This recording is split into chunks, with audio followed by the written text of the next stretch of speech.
The Boston Celtics and the Dallas Mavericks took two different routes on the way to the 2024 NBA Finals. Led by Jayson Tatum and Jaylen Brown, together with the deepest supporting cast they've ever had, Boston has been the best team in the Eastern Conference all season long. They took control of the number one seed for good in mid-November, and they coasted for 64 wins in the regular season, all while putting up the most efficient offense in NBA history. And after battling much more difficult playoff opponents over the past couple years, this year, the Celtics have benefited from having arguably the easiest path to NBA Finals history, as they went 12-2 in this year's postseason, with just 4 of their playoff games being decided in the clutch. On the other side of the bracket, there's the Dallas Mavericks, a team who not a lot of people expected to go this far early in the season, but after remaking their roster at the trade deadline, Dallas has solidified their contender status. And so far in the playoffs, thanks to their superstar duo of Luka Doncic and Kyrie Irving, as well as a perfectly complementary supporting cast, the Mavs have eliminated 3 of the Western Conference top 4 seeds in the Clippers,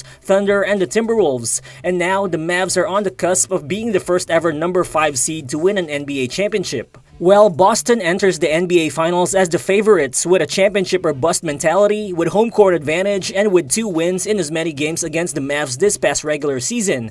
Boston beat Dallas by 9 points in January and by a whopping 28 points in March. However, it's worth noting that both those games were played before the Mavs actually settled on this current starting lineup that they have, which has been excellent in the playoffs. Well, of course, the main question is, will the Celtics win their 18th championship or will the Mavs win their first title since 2011? But in this video, we'll look into 4 other questions which I think could ultimately be definitive of this Mavs vs Celtics NBA Finals series. So let's get to it.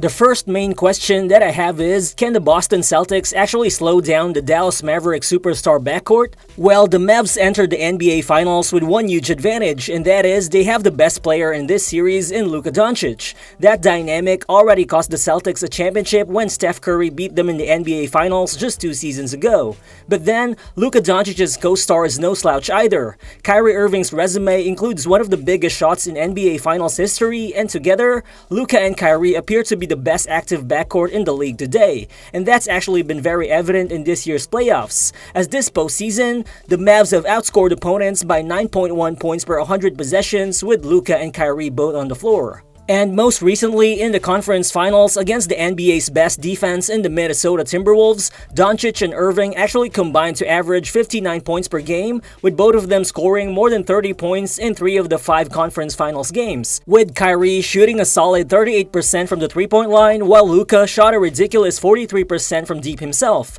But if any, the Boston Celtics have the ideal roster to try and contain the Mavs superstar tandem. Joe Mazzulla's starting lineup features 4 plus perimeter defenders in Jrue Holiday, Derrick White, Jaylen Brown, and Jayson Tatum, a group of top-level defensive wings who can defend from the point of attack, who can also mix, match, and share defensive assignments when guarding both Luka and Kyrie.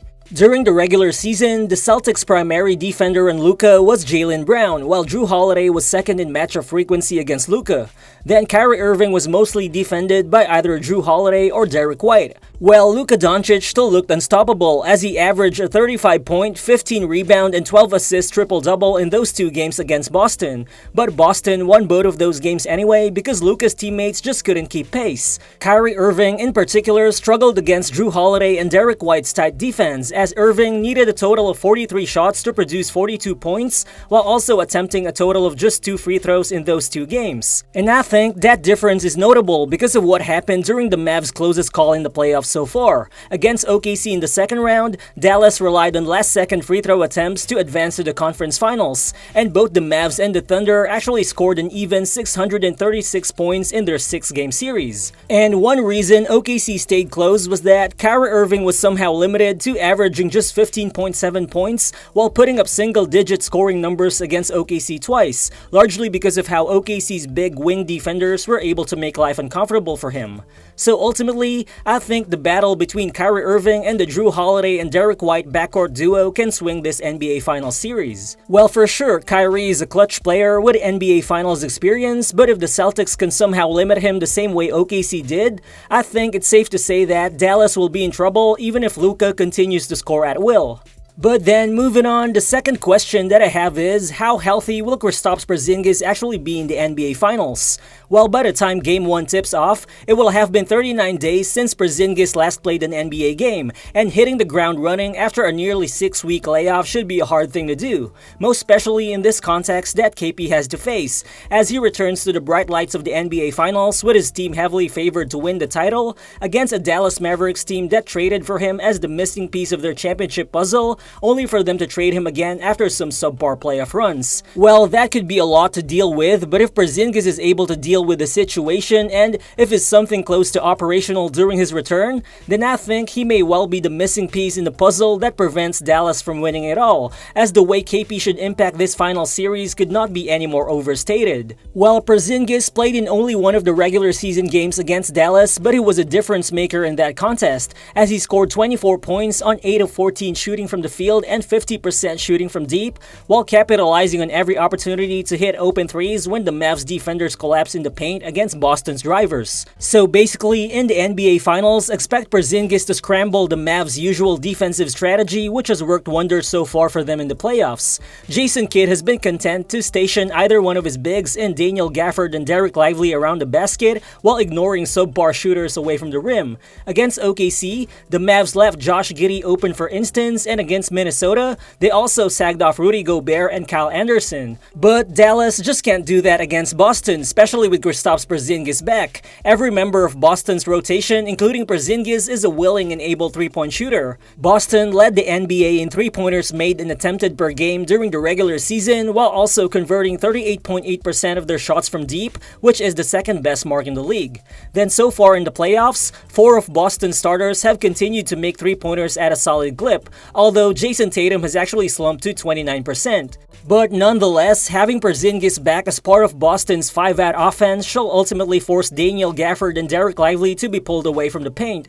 And the thing is, even if the Mavs try to switch smaller players on Porzingis, he's also a walking mismatch. He wasn't able to punish smaller guys in the post during his time in Dallas, but he actually looked very good doing that in Boston. Then also, on the other end of the floor, Porzingis provides high-end rim protection and complementary length behind Boston's initial line of defense. Opponents only converted 52% of their shots at the rim during the regular season when Porzingis was the closest defender, and that is the 5th lowest mark among all 66 players with at least 250 shots defended at the rim. But then, Dallas just beat a couple of top 5 defensive teams like OKC and Minnesota who had some gigantic rim protectors, thanks to Luka and Kyrie's ability to hunt for favorable switches, which is why you can bet on Luka Doncic targeting Porzingis in switches, forcing KP to prove that his left calf is actually healthy.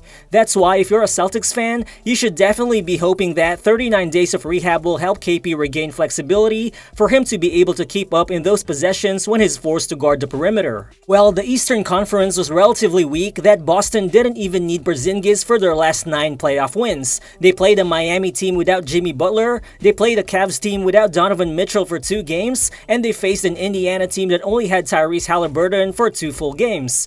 But against a Dallas Mavericks team that appears to be fully healthy entering the finals, Boston will need every inch of help they can get from Porzingis. But in order to succeed against the Mavs, the Celtics would also likely have to get maximum production from their best player. So the next question I have is, will Jayson Tatum actually show up in the NBA Finals? Well, Tatum has drawn flack for shooting just 44% from the field and just 29% from deep so far in this year's playoffs, while also having a shot diet that can often skew towards contested pull-up jumpers more than aggressive drives to the basket. But despite the drop in scoring efficiency, Tatum has actually been crashing the boards and distributing the ball at career-high levels so far in this year's playoffs, and is also on his 3rd postseason of averaging more than 25 points, 10 rebounds, and 5 assists per game. And against Dallas, Tatum will be capable of taking over games with his shot creation and two-way play. He's got the strength to outmuscle Derrick Jones Jr., the speed to beat PJ Washington off the bounce, and the physicality to finish against either one of Dereck Lively or Daniel Gafford. The only question is, can he take advantage of all those tools he has when it matters the most? Which ultimately leads to my final question, which is, who among these 2 teams will have the advantage in the clutch? Because at some point in the NBA Finals, both teams will have to execute in pressure-packed late-game stretches, which will actually pit 2 of the most statistically clutch teams in the league this this season against each other, as during the regular season, in terms of clutch win percentage, Dallas ranked 2nd while Boston ranked 4th, and in terms of clutch net rating, Dallas ranked 3rd and Boston ranked 4th. Then, so far in the 2024 postseason, during games decided in the clutch, the Celtics are 4-0 with an outstanding plus 43.9 clutch net rating, while Dallas is 6-3 despite having a more mediocre plus 1.6 clutch net rating. As you can see, their clutch numbers are very close, but their vibes in those situations are actually more distinct. The Mavs won a lot of close games this postseason thanks to superior shot making from Luka, Kyrie, and even PJ Washington, but the presence of Luka and Kyrie alone assures Dallas that they can always generate makeable shots on every late game possession. On the other hand, Boston has a much worse reputation in the clutch. Their star player hasn't produced well in late games, and their team's clutch possessions have looked sluggish. And yet, they've won close games all season long, including 3 of their 4 victories against Indiana in the conference finals. But again, Dallas won those kinds of games all season long too, and the NBA finals are an even playing field. At the end of the day, only one of Boston and Dallas can keep winning in the clutch, and the team that can continue doing so will be the one holding the 2024 NBA title a couple weeks from now. So thank you guys if you've actually made it this far into the video, but who do you actually think wins the 2024 NBA Championship? Feel free to drop your thoughts in the comment section below, and again, if you're new to the channel, please consider subscribing as well. Again, this is Rero Balls, and I'll see you on the next one. Peace.